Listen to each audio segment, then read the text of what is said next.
Deus está aqui, que precioso é. Ele o prometeu, onde estão dois ou três. Deus está aqui, que precioso é.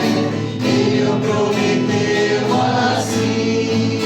Ó Cristo meu, faz minha alma um altar para adorar-te com devoção, para beber a água da vida e assim sempre saciar meu coração. Deus está aqui, que precioso é. Ele o prometeu, onde estão dois ou três. Deus está aqui, que precioso é. Ele o prometeu assim. Ó Cristo meu, faz minha alma um altar para adorar-te com devoção, para beber a água da vida e assim sempre saciar meu coração.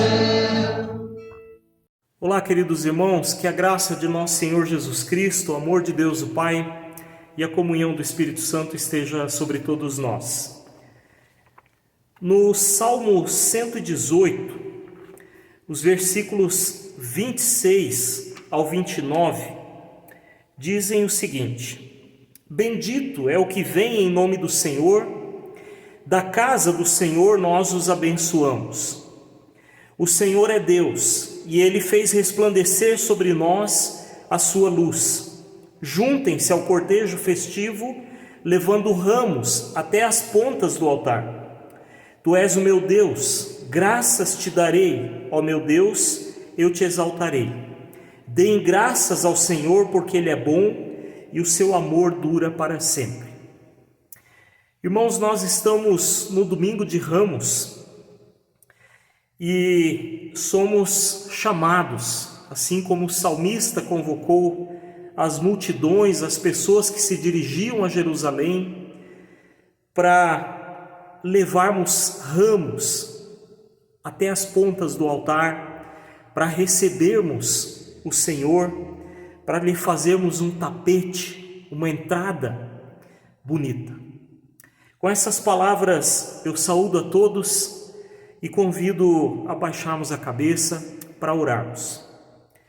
Pai querido, te louvamos e te bendizemos por esse dia de hoje, pela oportunidade de mais uma vez nos colocarmos na Tua presença, para ouvirmos a Tua palavra, para meditarmos sobre ela, para ouvirmos a Tua voz. Clamamos que fale conosco e que nos ajude, Senhor, a nos submetermos ao Teu senhorio. Te agradecemos e oramos por tudo, em nome de Teu Filho Jesus Cristo. Amém.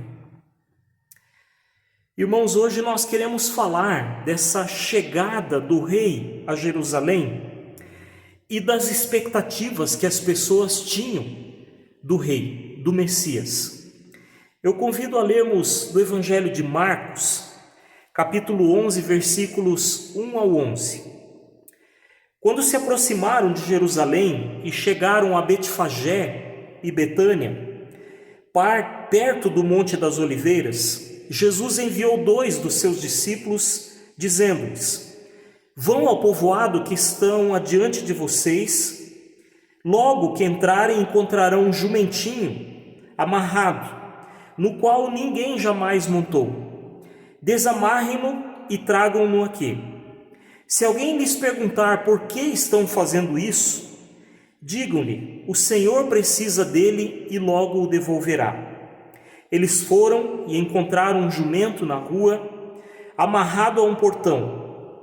Enquanto desamarravam, alguns dos que ali estavam lhes perguntaram: o que vocês estão fazendo, desamarrando esse jumentinho? Os discípulos responderam como Jesus lhes tinha dito, e eles o deixaram ir.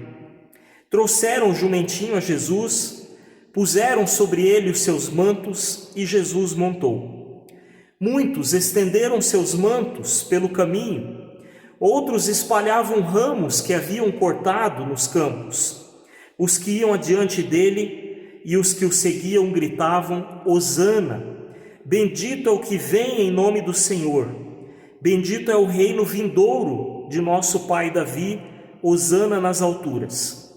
Jesus entrou em Jerusalém, dirigiu-se ao templo, observou tudo à sua volta e, como já era tarde, foi para Betânia com os 12. Até aqui essa palavra. Queridos, nós encontramos nessa história o cumprimento das profecias do Antigo Testamento sobre o Messias, mas também a demonstração das reais intenções do coração humano marcado pelo pecado, que nos causa muitas confusões, distorções da real vontade do Senhor. Essa história é narrada pelos 4 evangelhos, e cada qual nos traz aspectos importantes e essenciais para a nossa compreensão. Esses últimos capítulos do Evangelho de Marcos vão concentrar o ministério de Jesus Cristo ao redor de Jerusalém. O Senhor estava a caminho da cidade santa. Jesus e sua comitiva chegaram à pequena cidade de Betânia e ao vilarejo de Betfagé, situadas próximo ao Monte das Oliveiras. Nós não temos a localização exata de Betfagé, mas Betânia ficava em torno de 3 quilômetros de Jerusalém. Era a cidade onde morava Marta, Maria e Lázaro. E interessante que em algumas passagens onde fala de curas, de milagres que Jesus Cristo operou, ele mandava: não falem nada, fiquem quietos. Algumas vezes ele foi identificado como Messias, mas pediu que não falasse isso a ninguém. A partir daqui, ele não impede mais nenhuma identificação. Ele agora entra como Messias de forma bem declarada. Daqui para frente, tudo que ele faz é descrito com riquezas de detalhes. Jesus pediu que 2 de seus discípulos fossem ao povoado logo à frente. Eles deveriam achar um jumentinho, e as orientações são bem específicas. Esse jumentinho estará amarrado e nunca foi montado. O fato do jumento não ter sido usado estava relacionado com as leis do Antigo Testamento sobre um serviço sagrado. Os discípulos deveriam desamarrar o animal e trazê-lo a Cristo. Caso alguém os questionasse, achando que, porventura, eles estavam roubando o animal, eles deveriam dizer: o Senhor Jesus precisa dele, e depois o enviará de volta. É bem visível o agir de Deus na condução dos discípulos à procura desse animal. E a forma como eles deveriam falar e a maneira como o dono ou as pessoas próximas do animal não ofereceriam nenhuma resistência aos discípulos. Eles foram à procura do tal jumentinho e o acharam amarrado junto a um portão na rua. Eles o soltaram e havia de fato algumas pessoas ali que os questionaram, dizendo: por que vocês estão fazendo isso? E eles responderam como Jesus tinha dito, e as pessoas os deixaram ir. Quando chegaram com o jumentinho onde estava Jesus, colocaram suas capas sobre o animal, fazendo uma espécie de baixeiro, e Cristo montou. Eu nunca tinha parado para pensar, mas chama atenção que não é mencionado nada de que esse animal estranhou a montaria. Afinal, nunca havia sido montado. Era chucro. Mas é bem possível que tenha reconhecido e se rendido ao seu Senhor Criador. Tudo estava preparado por Deus para essa situação. Outro aspecto interessante é que o cavalo simbolizava a guerra. Já a maneira como Cristo entraria em Jerusalém montado num jumentinho dava mais a ideia de um rei. que não vinha com o intuito de guerra no sentido bélico, uma guerra com armas, mas ele veio em paz, sem oferecer nenhuma resistência ou intenção de guerrear. Jesus Cristo entrou em Jerusalém de forma obediente a Deus Pai, sabendo de sua tarefa. Ele segue para a cidade santa de forma pacífica, sem armas, nem exército, e até chora pela cidade, como é descrito em Lucas 19, versículo 41. À medida que Cristo caminhava, as pessoas estendiam suas vestes, capim, ramos, folhas de palmeira pelo caminho, fazendo para Jesus um grande tapete, o recebendo. Essa atitude era feita aos reis quando eles retornavam vitoriosos de suas batalhas. As pessoas reconheciam em Cristo um rei chegando para tomar conta de seu trono. Além disso, formavam um grande coro, dizendo bem alto: Hosana, bendito que vem em nome do Senhor, bendito o reino que vem do nosso pai Davi, Hosana no mais alto dos céus. O versículo que nós lemos lá de Salmo 118, ele era muito usado como um cântico de romaria em direção a Jerusalém para a grande festa da Páscoa judaica. Sem saber, o povo estava proclamando em voz alta que a salvação e a bênção de Deus estava chegando. Essa passagem é carregada de significados que apontam para a expectativa do povo em relação ao Salvador, ao Messias. E de fato, nós temos muitos elementos descritos no Antigo Testamento que apontavam para isso, mas as expectativas do povo não eram mais corretas, conforme o sentido bíblico. Eles esperavam que Jesus Cristo fosse marcar uma tomada político-militar de Jerusalém e a expulsão dos romanos e o estabelecimento do governo judeu novamente. Jesus entrou em Jerusalém, entrou no templo, mas como já era tarde, saiu para a cidade de Betânia para dormir, para descansar. A entrada triunfal, como conhecemos essa passagem, aconteceu uma semana antes da crucificação de Cristo e foi anunciada pelo profeta Zacarias: alegre-se muito, cidade de Sião, exulte Jerusalém, eis que o seu rei vem a você, justo e vitorioso, humilde, montado num jumento, jumentinho cria de jumenta. Zacarias 9, versículo 9. A expressão Hosana é uma palavra hebraica que significa salva-nos. Ela originalmente era uma expressão usada para invocar o poder de Deus para salvar.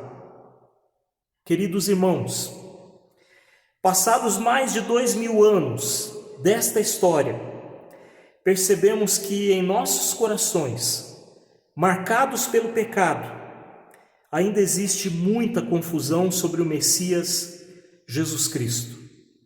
Mas a grande diferença daquele tempo é que nós temos o testemunho dos discípulos sobre o que aconteceu depois da entrada triunfal e sobre o real significado dessa entrada de Cristo em Jerusalém e sua missão. E aqui é que precisamos reavaliar as nossas expectativas em relação a Jesus Cristo. O que nós percebemos hoje é que as pessoas ainda exaltam a Cristo de forma errada e com segundas intenções. Não é difícil ouvirmos e vermos pessoas à busca de Jesus, mas não com a intenção desejada, correta.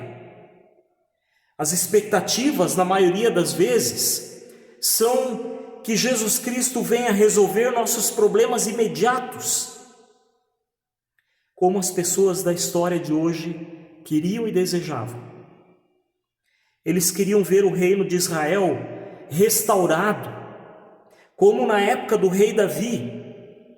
Eles queriam um salvador da pátria. Eles queriam curas para os seus males, fartura, prosperidade, paz. Quais são os nossos pedidos em nossas orações, se não essas mesmas coisas que as pessoas queriam na época de Jesus? Concordam comigo? Há algum problema nesses pedidos e nesses anseios? Claro que não.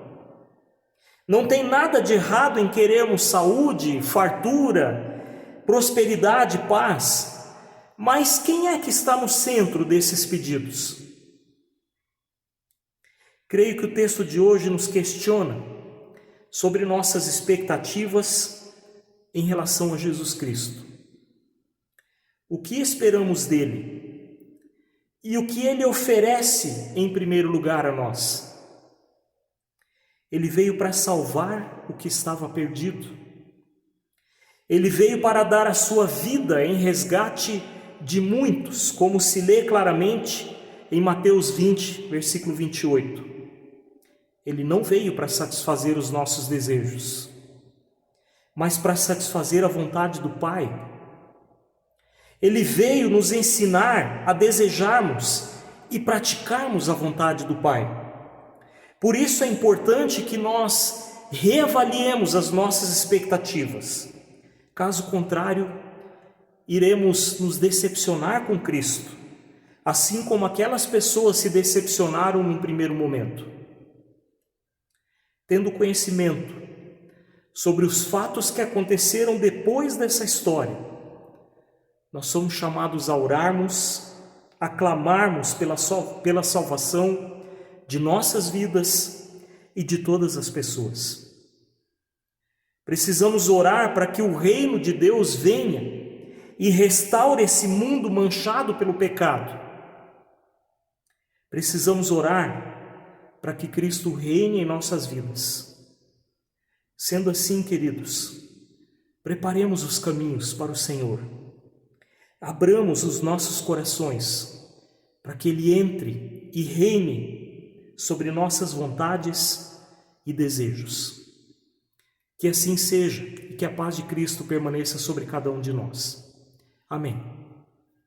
Convido a orarmos ainda. Querido e amado Deus, é verdade que criamos muitas expectativas que não tem nada a ver com aquilo que Tu vieste nos ensinar e nos conceder.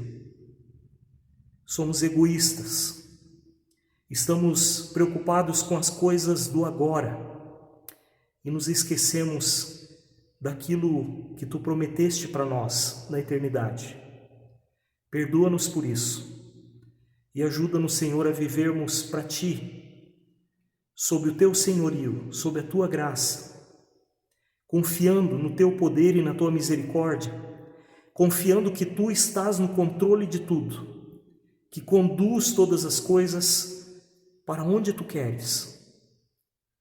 Clamamos, Senhor, que continue guardando e protegendo nossas famílias e lares, dando sabedoria, dando entendimento a cada um, para nos voltarmos para Ti.